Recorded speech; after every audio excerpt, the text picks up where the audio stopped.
আসসালামু আলাইকুম, আশা করি তোমরা সবাই ভালো আছো। আজকে আমরা মূলত আলোচনা করব জাতীয় বিশ্ববিদ্যালয়ে ভর্তি পরীক্ষার মান বন্টন সম্পর্কে। জাতীয় বিশ্ববিদ্যালয়ে মোট হচ্ছে তোমাদের 200 মার্কের এক্সাম হয়ে থাকে। এর মধ্যে 100 মার্ক থাকে হচ্ছে জিপিএর ওপর। তোমার এসএসসি এইচএসসি সিজিপিএ যা থাকবে তার 40%, আর এইচএসসি জিপিএ যা থাকবে তার 60%। এই মূলত এখানে তোমাদের 100 মার্ক। এরপরে পরীক্ষার মানদণ্ড যদি দেখো, এখানে ব্যবসা শিক্ষার জন্য বাংলাতে 25, ইংরেজিতে 25, সাধারণ জ্ঞানে 10, হিসাব বিজ্ঞানে 20 এবং ব্যবসা নীতি ও প্রয়োগে হচ্ছে 20।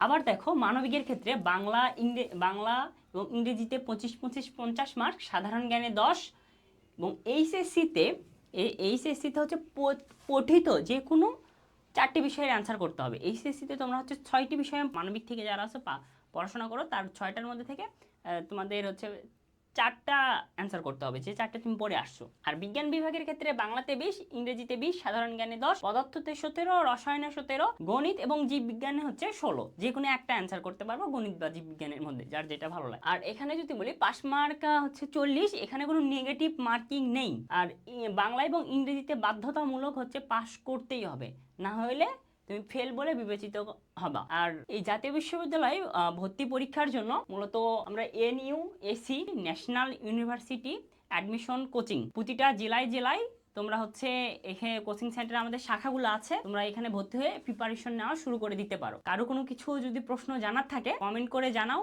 আমরা তোমাদের সেই প্রশ্নগুলোর অ্যান্সার দেওয়ার চেষ্টা করবো ইনশাল্লাহ।